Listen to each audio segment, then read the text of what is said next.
ngomongin soal sampah nih, data dari Sistem Informasi Pengelolaan Sampah Nasional. Maju ini diperingati sebagai Hari Lingkungan Hidup Sedunia.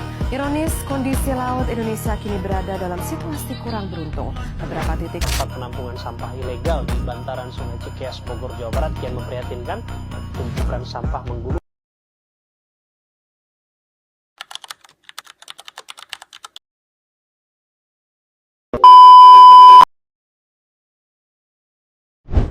Tahukah kamu, setiap hari Indonesia menghasilkan lebih dari 175.000 ton sampah. Jumlah yang sangat besar ini jika ditumpuk dapat membentuk gunung sampah yang menyerupai bukit mini. Dan itu hanya dalam satu hari. Salah satu penyebabnya karena sampah rumah tangga menyumbang lebih dari 60% dari total volume sampah nasional. Sebagian besar sampah tersebut tidak terkelola dengan baik, sehingga berpotensi mencemari lingkungan mulai dari daratan hingga lautan. Bahkan, partikel mikroplastik dari sampah bisa kembali masuk ke rantai makanan dan berdampak pada kesehatan manusia. Faktanya, Indonesia menjadi penyumbang sampah plastik ke laut terbesar kedua di dunia. Salah satu faktor utamanya adalah jumlah penduduk yang sangat padat. Dengan populasi lebih dari 270 juta jiwa, setiap individu secara konsisten menghasilkan limbah, baik dari aktivitas rumah tangga, konsumsi harian, maupun kegiatan industri.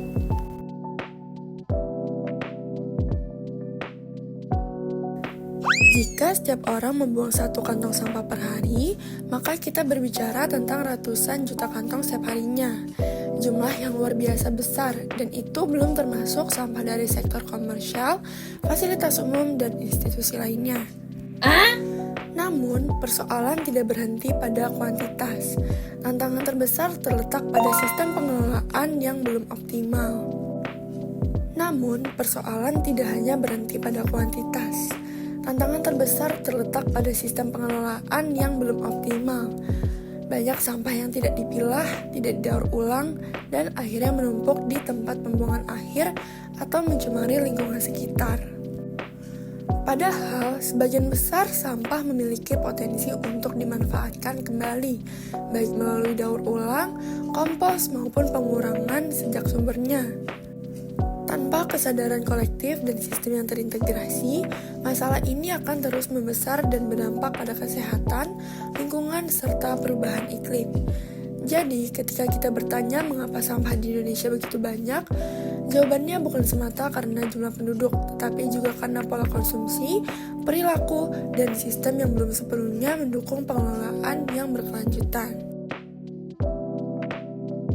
Contohnya aja, di Jakarta dengan penduduk lebih dari 10 juta orang, sampah yang dihasilkan bisa sampai 7.000 ton per hari. Permasalahan utama yang kita hadapi saat ini adalah keterbatasan kapasitas tempat pembuangan akhir.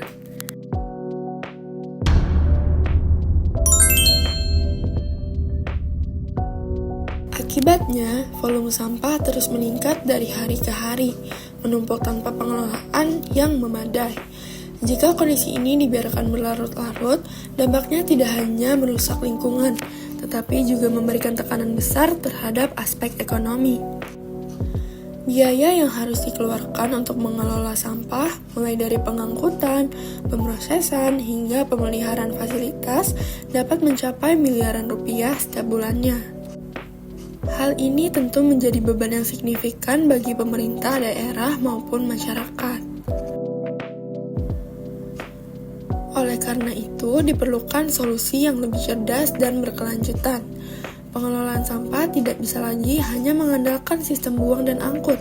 Kita perlu beralih ke pendekatan yang lebih modern, seperti daur ulang dan pemanfaatan teknologi ramah lingkungan. Dengan kolaborasi antara pemerintah, sektor swasta, dan masyarakat, kita dapat menciptakan sistem pengelolaan sampah yang efisien, ekonomis, dan berorientasi pada masa depan.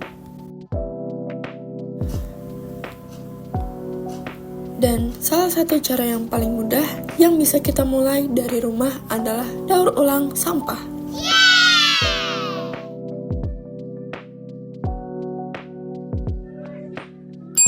Secara sederhana, daur ulang merupakan proses pengolahan kembali barang-barang bekas agar dapat digunakan kembali dalam bentuk yang berbeda atau serupa.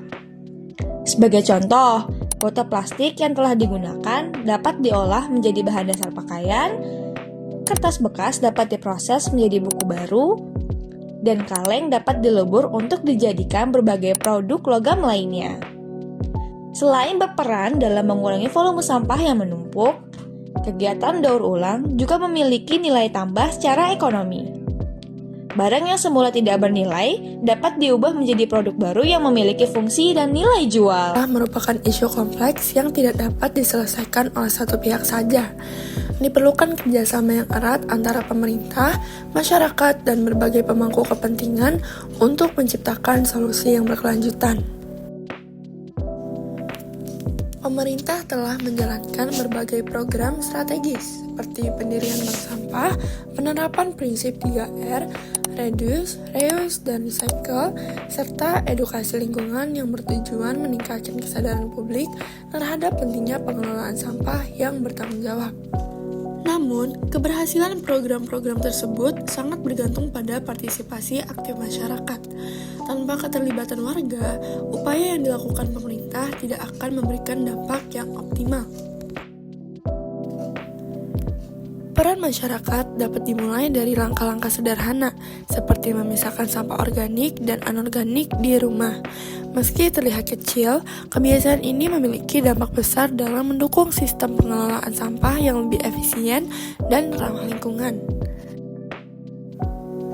Dengan sinergi antara kebijakan pemerintah dan kesadaran masyarakat, kita dapat bersama-sama menciptakan lingkungan yang lebih bersih, sehat, dan berkelanjutan untuk generasi mendatang.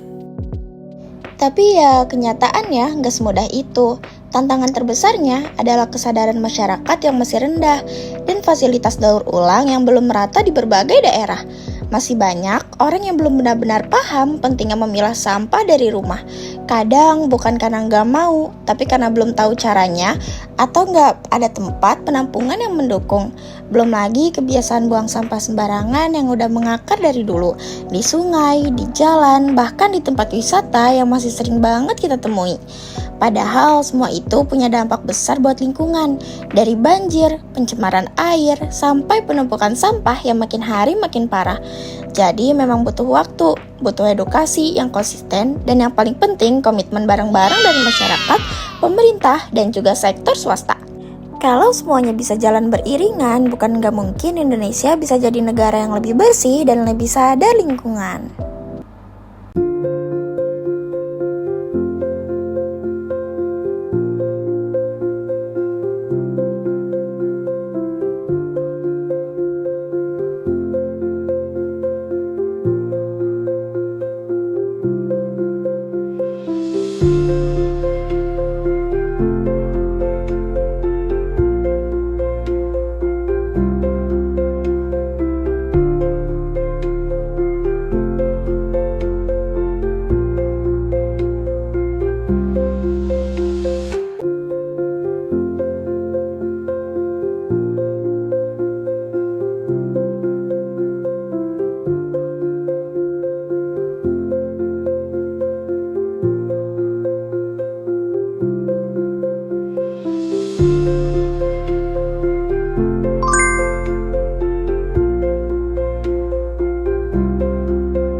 Tempat sampah pertama akan aku buat untuk sampah organik seperti sisa makanan, kulit buah, dan daun kering.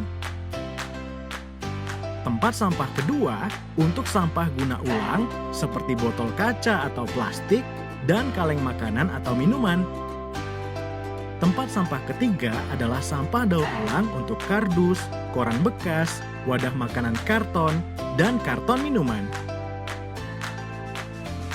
Tempat sampah keempat, sampah B3 untuk baterai bekas, aerosol atau racun serangga, lampu yang sudah rusak, dan batu baterai. terakhir untuk residu, seperti popok bayi, puntung rokok, dan sampah lainnya yang tidak bisa dimasukkan ke dalam 4 jenis sampah yang ada. Wah, ternyata semudah ini memilah sampah sendiri. Yuk, kita mulai pilah sampah dari rumah. Pesan ini disampaikan oleh Kementerian Lingkungan Hidup dan Kehutanan.